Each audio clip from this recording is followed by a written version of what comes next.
I'll just remove it. Get that little tiny one off of there. Where'd it go? There it is. Get that one off of there, too. And you stay off the road, okay? Go on now. This is his best trick. You go on now. There you go. Uh-oh. He's gone under the car.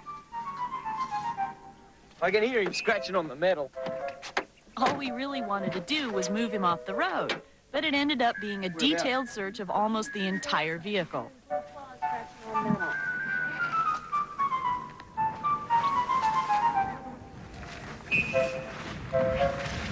Right up under the front diff here. Come on, Dopey. Come on. Now, Ted, can I hand him out to you? Okay, I'll come around. No, Ted. Try this again.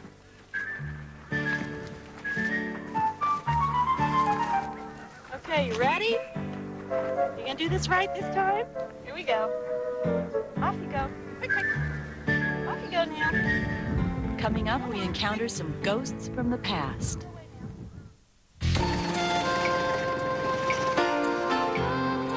We're taking time out to visit a part of Australia's outback history. Old Quinyamby Homestead, outside the dingo fence, abandoned to the ravages of time and the weather. 100 years ago, this collection of slowly decaying buildings was the heart of a thriving cattle station.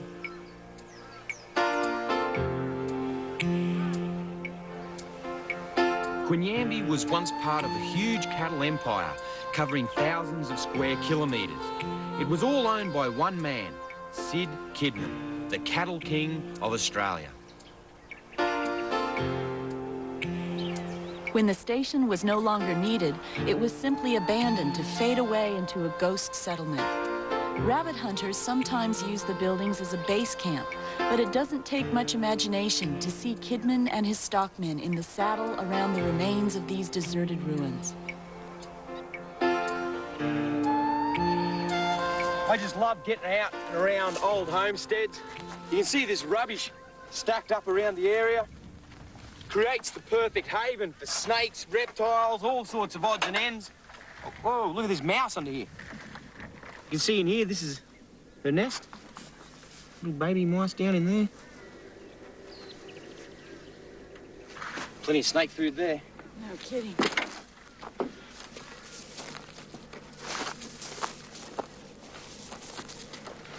Careful, guys, it's all right.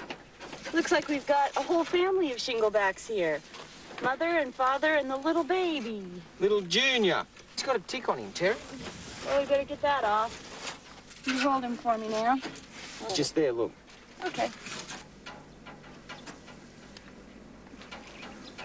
Good one. There you go. Oh, here you go. No, you go back under your house. Australia's animals have learned to live with ticks, but we still like to relieve their discomfort. These tracks along the dingo fence are shut to the public. They're dangerous places. We had to get permission from every state fence authority before we could use them. Oh, get real!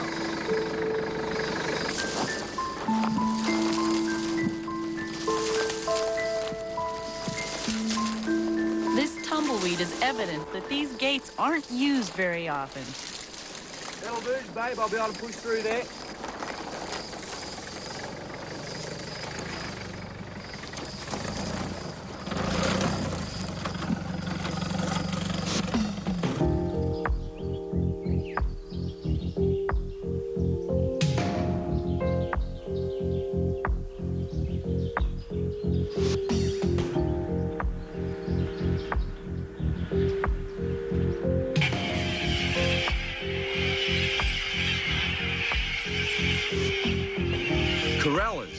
Wherever there's a good supply of water, you'll find these boisterous little gliders making more noise and seeming to have more fun than you would have thought possible.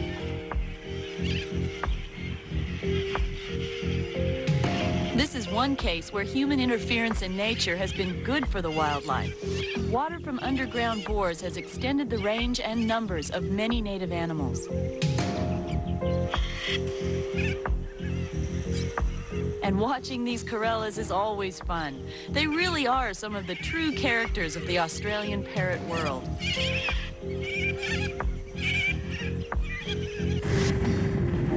This part of the dog fence swings north to enclose one of the most spectacular parts of South Australia. After 3,000 kilometers of fence and flat land, the mountain ranges are irresistible. Let's take a closer look. Here we are in the spectacular Flinders Ranges of South Australia, where the dingo fence cuts right along the northern section. Beautiful country. Having seen so much dry and dusty track with only scrubby little shrubs, it's a real pleasure to see tall trees again. Silhouetted against the red cliffs of the Flinders, these trees have sent their roots deep into the paths of watercourses that usually flow only after heavy rain.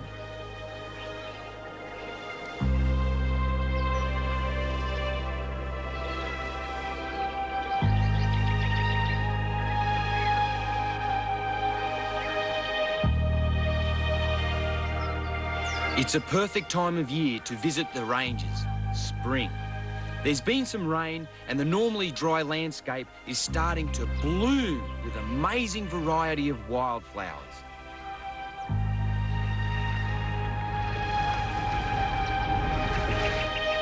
Rejoining the fence, we're now encountering some of the most rugged country we've had to travel anywhere along its entire length.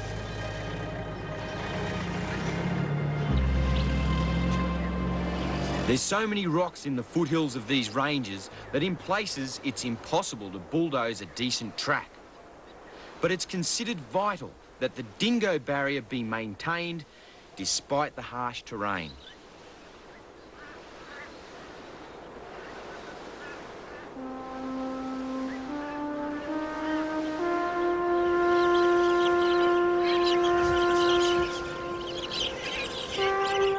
Sheep farmers in this area are in the front line in the fight against the dingoes. Experience has shown that when part of the fence goes down in floods, the results can be devastating.